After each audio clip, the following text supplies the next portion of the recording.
350 নম্বর বাসা। তাহলে তো ঠিকই আছে, আপনার বাসা থেকে তো অর্ডার কনফার্ম হয়েছে। কি বলেন?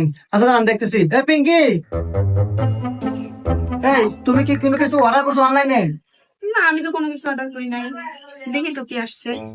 আরে কি যেন একটা অর্ডার আসছে আর কি, আইফোন। তুমি অর্ডার করো নাই? না। ভাই আপনার কোথাও মনে হয় ভুল হচ্ছে।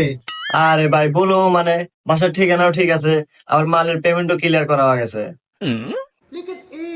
হ্যাঁ হ্যাঁ ভাই, আমি তো ভুলে গেছিলাম, আমি অর্ডার করছিলাম। ও আচ্ছা ভাই, অর্ডার করছিল মনে হয়। আচ্ছা যাই হোক, আমাকে ডেলিভারি চার্জটা দিয়ে দেন ভাই, আমি চলে যাবো। কয় টাকা ভাই ডেলিভারি চার্জ? ভাই 1000 টাকা। এই চলো।